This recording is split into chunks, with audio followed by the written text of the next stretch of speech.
Hello, everybody. This is part two.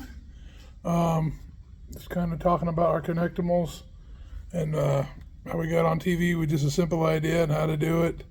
I got into more kind of what we're going over the prologue in part one. Part two, I'm just going to go over chapter one a little bit, and we'll just keep going. If you guys, got any questions, leave them in the comments. But I said you can buy the book on Amazon, written by me. Like I said, it's a five-year kind of log diary of notes I took from the time we invented the invention all the way to being on TV, and some simple ways to do it, some pitfalls we fell into, some ones that maybe you need to avoid, trying to help you guys out if you have any ideas or stuff like that. But I'm gonna kind of read you the book a little bit about what we created and what we did. But at the same token, there's a lot of little key things in there of do this, don't do this, who to listen to and what to do. Because there's a lot of things I didn't know. It was my first invention I kind of ran with. So trying to help people out there with if you have an invention or idea, do it an affordable way. So I'll go over chapter one a little bit. Chapter one, we just bought a new house. We got 3 kids, so we were moving.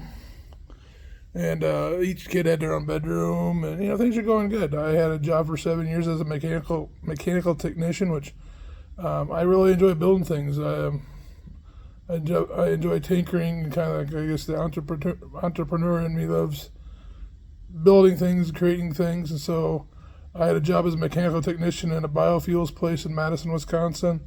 And engineer would bring me a blueprint, and I'd have time to give me enough time to build it and move out to the lab and like proof of concept stuff. So that basis helped me, as well as when I went to college. I went to Purdue University and graduated in management. So being a manager of time and projects, and also having that solid foundation of how to build things, and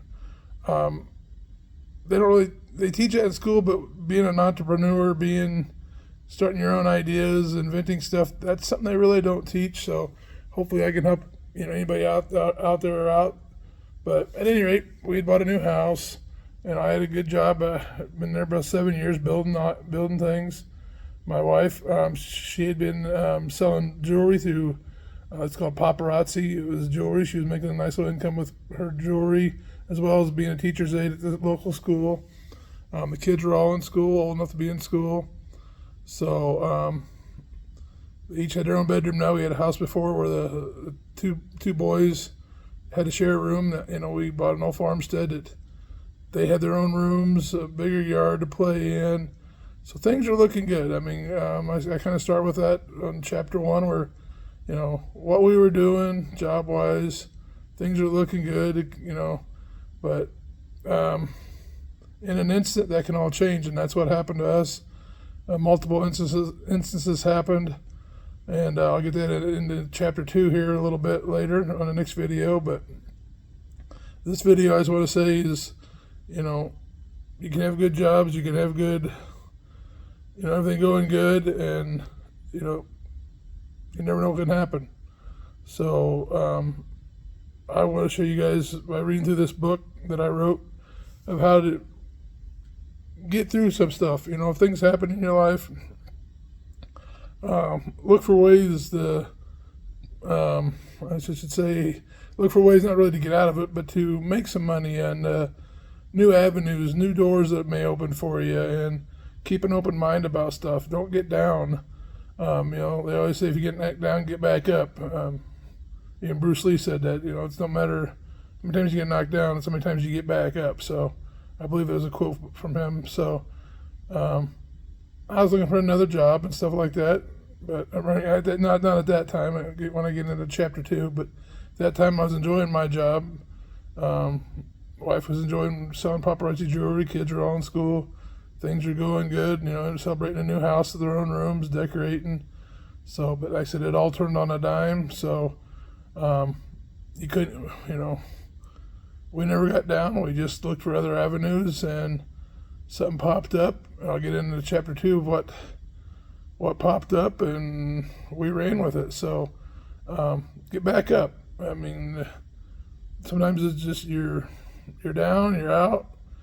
You got to get that second win and get back up, and then who knows where that'll take you. I mean, who you'll meet, who you run into, with, like I said, with the social media out there nowadays of YouTube and Facebook and, Twitter and all that stuff. There are so many avenues out there that you can reach out to people, and if you have an idea and this and that. But there's a lot of pitfalls that people, well, give us this much money, we'll help you out, and no, you can do it yourself. And I'll get into some places you can trust of where to put your money at and do it affordably without costing an arm and a leg, or I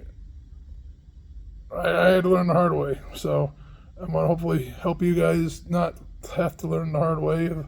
If you have an idea, if you have an invention, if you're an entrepreneur, just I'll try to reach out and I said just help you guys out. So hopefully I'll make part 3 of this here shortly and get into chapter 2 of what happened and where things went and how we kind of got back on our feet. So don't give up. Believe in yourself. Believe in your dreams.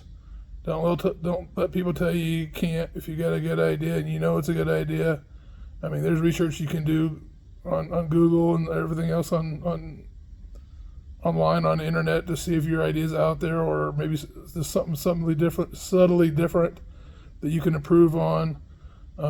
So there's all kinds of objects and things out there. I mean, I got lucky. I took drafting in college, so I'm not good at drawing figures and people and comics and like that, but I am good at drawing like dimensions of like a building or a room or mechanical stuff. So that basis helped too, where I got an idea, I could do some measuring and will this work with and then build it and proof of concept. Yeah, it does work. So you don't have to be built perfectly the first time. I mean, our toy, our Connectimals, Indian stuffed animals, but the first one we made was out of styrofoam balls, just to make sure it would work. So, that's chapter 1. Things are going good, but going into chapter 2, some things happened, and I'll get into that later. So, all they say is keep your heads up, dream big, and don't let people tell you can't do something. If you believe in yourself and know it very well may work. So there's a lot of people out there that don't have the same vision you do. So believe in yourself. Till next time, part 3, chapter 2. Keep on dreaming.